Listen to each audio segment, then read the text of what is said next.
आखिर भगवान कृष्ण ने शिशुपाल की 100 गालियां क्यों की थी माफ? जानिए इस कहानी के पीछे छिपा रहस्य।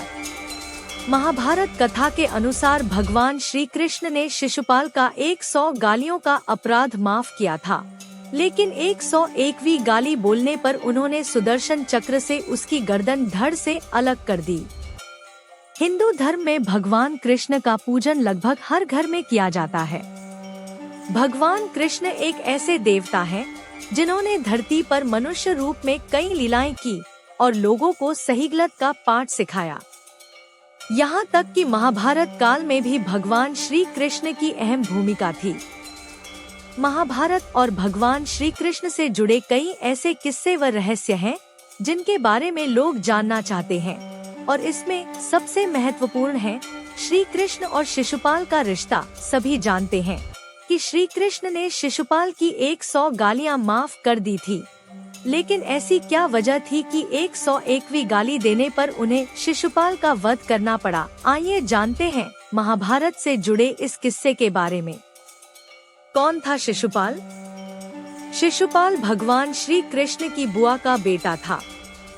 जन्म के समय शिशुपाल की 3 आँख और 4 हाथ थे, जिसे देखकर उनकी माता व पिता चिंता में पड़ गए और बच्चे को त्यागने का फैसला किया। लेकिन तभी एक आकाशवाणी हुई कि इस बच्चे का त्याग न करें, और सही समय आने पर इसकी 1 आँख व हाथ अपने आप गायब हो जाएंगे। साथ ही यह भी आकाशवाणी हुई कि जिस व्यक्ति की गोद में आते ही इसके आँख व हाथ गायब होंगे, वही इस बच्चे का काल बनेगा।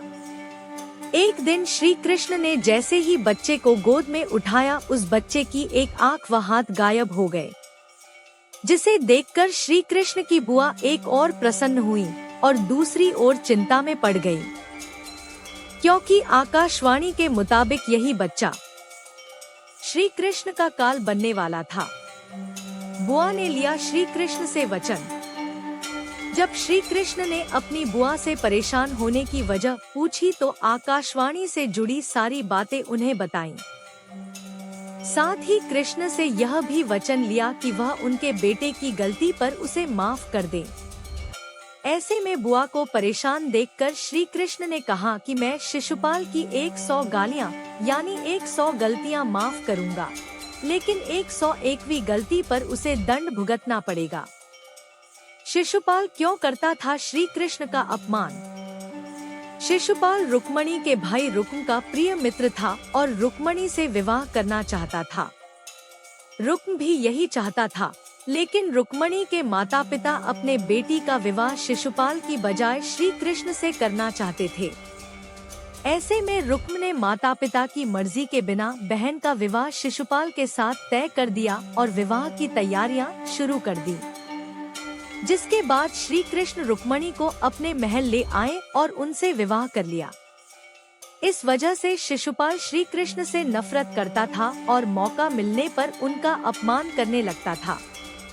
100 गाली पूरी होते ही श्री कृष्ण ने चलाया चक्र। जब युधिष्ठिर को युवराज घोषित किया गया, तो उसे दौरान राजसूय यज्ञ का आयोजन किया गया। ऐसे में सभी राजाओं और रिश्तेदारों को न्योता भेजा गया। इस आयोजन में वासुदेव, श्री कृष्ण और शिशुपाल भी आमंत्रित थे और वहां पहुंचे। आयोजन के दौरान जब युधिष्ठिर श्री कृष्ण का सत्कार करते हैं, तो शिशुपाल को बुरा लगता है और वह श्री कृष्ण को बुरा भला बोलने लगता है। श्री कृष्ण ने वचन से बंधन होने के कारण उसे कुछ नहीं कहा और शांत मन के साथ आयोजन में शामिल हुए। लेकिन जैसे ही शिशुपाल की 100 गालियां पूरी होती हैं और 101वीं गाली से मुख से निकलती है, तो भगवान श्री कृष्ण सुदर्शन चक्र से उसकी गर्दन धड़ से अलग कर देते हैं।